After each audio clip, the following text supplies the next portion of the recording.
Assalamualaikum warahmatullahi wabarakatuh. Kali ini insyaallah kita akan mengisahkan Al-Hajjaj bin Yusuf, penguasa zalim si tangan besi yang selalu menumpahkan darah siapapun yang bertentangan atau menjadi oposisi dinasti Umayyah kekhalifahan Abdul Malik bin Marwan. Lu bayangin dah, jika Al-Hajjaj ada di zaman sekarang, khususnya di Indonesia, mungkin gue juga udah dipancung kali ya, karena gue salah satu orang yang suka ngeritik pemerintah juga. Tapi menurut gue, ngeritik itu wajar sih, karena kita negara demokrasi. Ngeritik boleh, asal jangan hasud, apalagi fitnah. Tapi itu semua gak berlaku bagi Hajjaj bin Yusuf. Tanpa dialog Hajjaj bin Yusuf, siapapun yang menjadi penentang pemerintah harus membayar dengan lehernya. Tapi sebetulnya Al-Hajjaj ini adalah seorang yang faqih, penghafal Al-Quran, dan pernah diberi tanggung jawab untuk mengajar di majlis-majlis ilmu. Namun cerita dan kisah kealimannya sirna dalam sejarah karena kejolimannya saat berkuasa. Dari para sejarawan, ulama, dan masyarakat mengisahkan tentang kejolimannya Al-Hajjaj. Dalam Sunan At-Tirmidzi, riwayat Hisam bin Hasan berkata, mereka menghitung jumlah manusia yang dibunuh oleh Al-Hajjaj secara zalim. Dengan dibunuh, tidak diberi makan dan minum, maka jumlahnya sebanyak 120.000 orang. Itu tertulis juga dalam kitab At-Tahdzib karya Ibnu Hajar. Itu 120.000 orang yang tercatat bro, belum yang ditahanan atau yang ditawan. Dan juga diriwayatkan Ibrahim bin Hisham bin Yahya Al-Ghasani, Khalifah Umar bin Abdul Aziz berkata, aku tidak sedikit pun merasa iri terhadap Al-Hajjaj si musuh Allah itu, melainkan terhadap sikapnya yang cinta kepada Al-Quran dan sikap pemurahnya terhadap Ahlul Quran, serta ucapannya sebelum wafat, ya Allah, ampuni aku, sesungguhnya manusia menyangka bahwa engkau tidak bertindak. Dalam kitab Al-Bidayah wa Nihayah karya Syekh Ibnu Katsir rahimahullah ta'ala. Heran gua sebenarnya sama Al-Hajjaj, pecinta Al-Quran tapi mudah menumpahkan darah, bahkan darah kaum muslimin. Hajjaj bin Yusuf At-Tasqafi dilahirkan di daerah Takhib pada tahun 41 Hijriah atau 661 Masehi. Dia dibesarkan di keluarga yang terhormat dari kalangan Bani Tasqib. Ayahnya adalah seorang ulama. Dengan dididik sang ayah, Hajjaj pun berhasil menghafal Al-Quran 30 juz. Hafiz Quran dia bro. Dari Abu Umar bin Ala mengatakan, aku tidak pernah mendengar seorang yang lebih fasih dalam berbahasa seperti Hasan Al-Basri, kemudian Al-Hajjaj. Dan sejarah pun berubah tentang Al-Hajjaj karena kecerdasannya dan keberaniannya.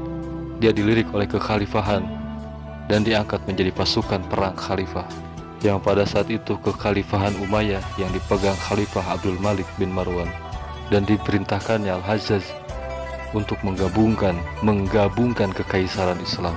Dan sejarah yang tidak pernah terlupakan oleh kaum muslimin, ketika Hajjaj mengepung kekhalifahan Abdullah bin Jubair yang pusat kekuasaannya di Mekah.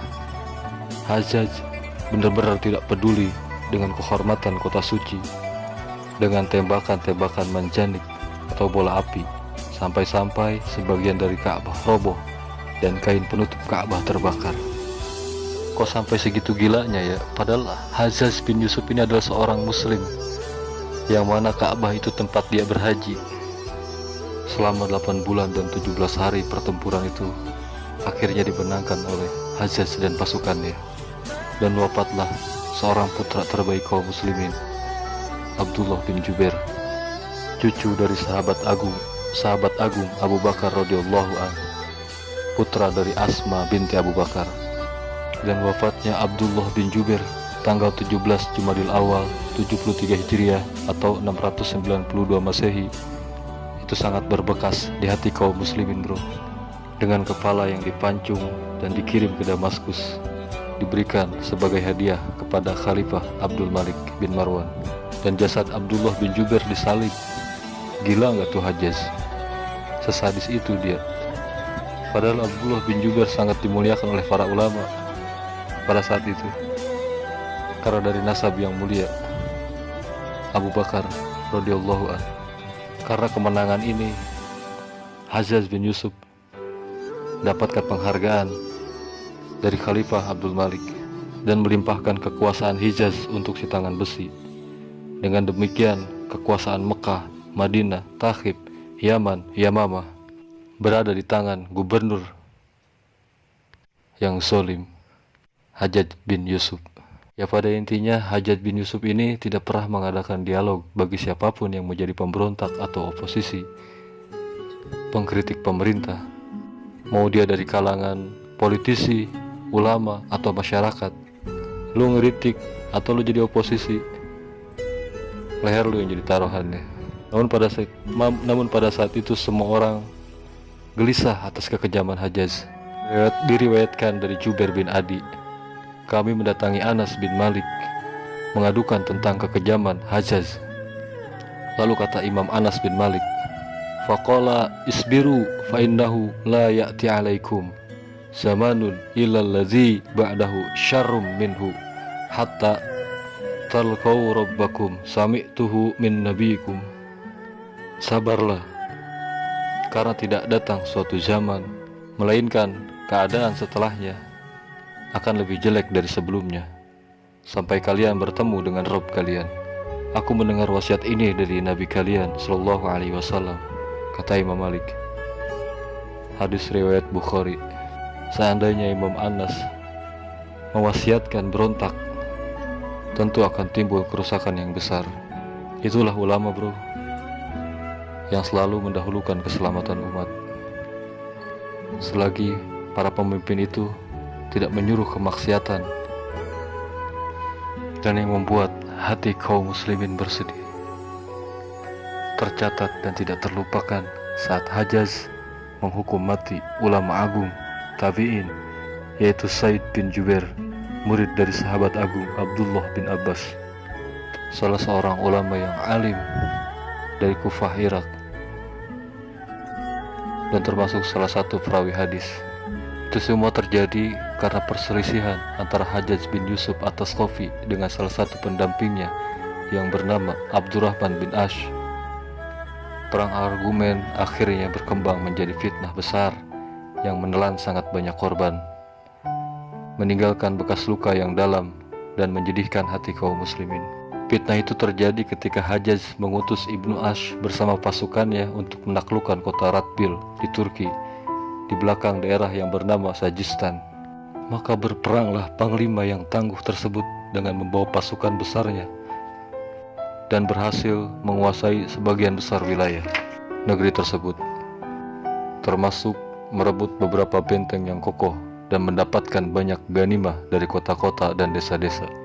Kemudian panglima itu mengirim utusan untuk menghadap kepada Hajjaj agar menyampaikan kabar gembira dan sekaligus mengirim 1/5 ganimah untuk Baitul Mal milik kaum muslimin.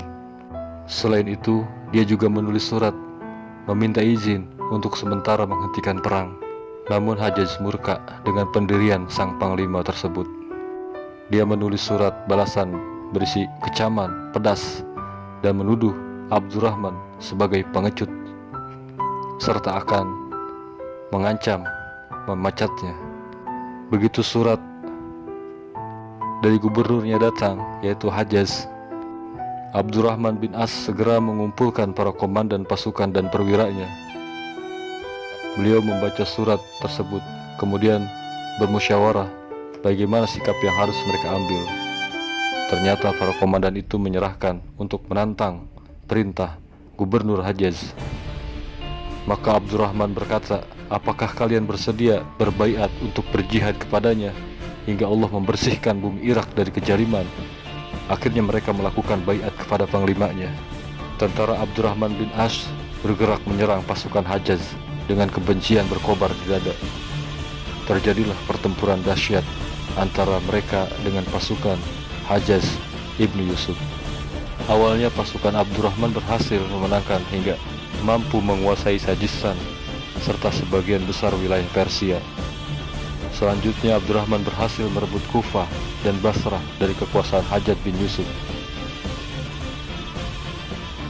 Abdurrahman berhasrat untuk merebut Kufah dan Basrah dari kekuasaan Hajjaj bin Yusuf. Perang masih berkecamuk antara dua kubu. Ibnu Ash terus menguasai kota demi kota. Hal itu membuat kemarahan Hajjaj memuncak. Bersamaan dengan itu, para wali di berbagai daerah telah menulis surat kepada Hajjaj, melaporkan banyaknya ahli zimmi yang memeluk Islam untuk melepas diri dari kewajiban membayar jizyah. Mereka telah meninggalkan pedesaan menuju kota-kota. Ini berarti makin menipis pendapatan negara. Kemudian Hajjaj menulis surat kepada walinya Basrah dan kota-kota lain. Tujuannya untuk mengumpulkan para ahli zimmi yang telah berpindah dan mengembalikan semuanya ke tempat asal masing-masing. Tidak luput pula bagi mereka yang sudah lama tinggal di kota. Perintah Hajjaj segera dilaksanakan. Sejumlah besar ahli zimmi tersebut dikumpulkan dan dijauhkan dari mata pencahariannya. Di pinggir kota, mereka dikumpulkan beserta anak istrinya dan dipaksa kembali ke desa-desa yang telah lama mereka tinggalkan. Para wanita, anak-anak, dan orang-orang tua menangis. Mereka meminta tolong sambil berseru, "Wahai umat Muhammad, wahai umat Muhammad."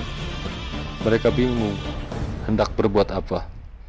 Tidak tahu harus pergi kemana. Kemudian keluarlah para ulama dan ahli-ahli fikih Basrah untuk menolong serta mengusahakan agar perintah tersebut dibatalkan. Namun hasilnya sia-sia, sehingga mereka pun ikut menangis. Karena tangisan mereka, lalu berdoalah para ulama agar Allah mengangkat musibah tersebut. Kekecewaan para ulama itu dimanfaatkan oleh Abdurrahman. Dia mendekati para alim ulama untuk mendukung perjuangannya. Kemudian beberapa tokoh tabi'in dan pemuka-pemuka Islam, para ulama, turun tangan. Di antaranya termasuk ulama agung Said bin Jubair, Abdurrahman bin Laila, Imam Ash-Shaybi, dan lain-lain. Namun peperangan itu dimenangkan oleh Hajjaj, dan semua yang mendukung perjuangan Abdurrahman, termasuk para ulama, dihukum pancung oleh Hajjaj, termasuk Al-Imam Said bin Jubair. Ketika akan dipenggal, beliau berdoa,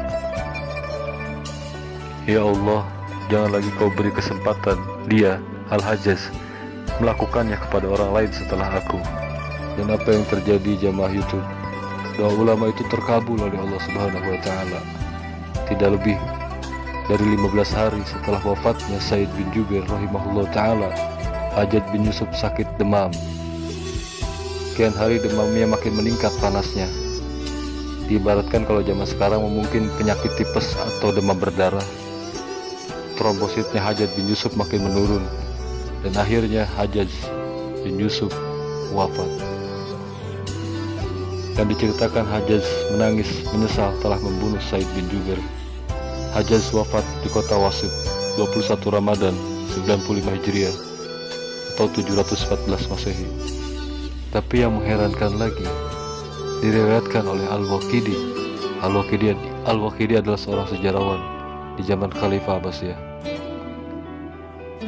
Al-Waqidi meriwayatkan bahwa Al-Hajjaj meninggal dengan meninggalkan 300 dirham. Hajjaj meninggal dengan meninggalkan 300 dirham, 1 mashaf Quran, sebilah pedang, plena itu sadok lah ibaratnya, atau biasa ditaruh di atas punggung kuda, dan 100 baju besi yang diwakafkan.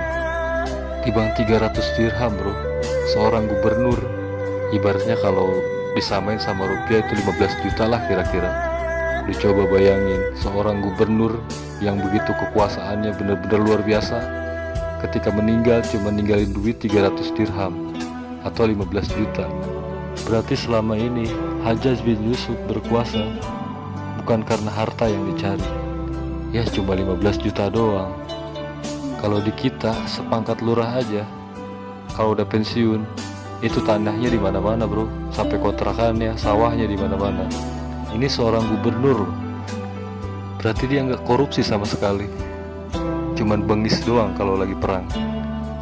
Tapi para ahli sejarah ketika membicarakan pribadi Hajjaj, ada yang mencela dan ada yang memuji dari sisi-sisi tertentu. Namun mereka tidak berselisih bahwa Hajjaj adalah seorang pemimpin yang lebih mengedepankan cara-cara kekerasan dan sangat mudah memerangi atau membunuh orang-orang yang keluar dari ketaatan kepada pemerintah tanpa mengedepankan dialog. Namun memang kebijakannya ini berhasil membuat keadaan wilayah pemimpin menjadi aman, menjadikan wilayah pimpinannya menjadi aman, suatu pencapaian yang tidak bisa didapatkan oleh pimpinan-pimpinan daerah sebelum darinya. Dia sangat berjasa dalam perluasan wilayah dinasti Umayyah. Bahkan dia meyakinkan Khalifah Abdul Malik bin Marwan untuk menggunakan mata uang khusus bagi dunia Islam, hal yang memicu perang dengan kekaisaran Bizantium di bawah kekuasaan Justinianus II. Pasukan Bizantium yang dipimpin oleh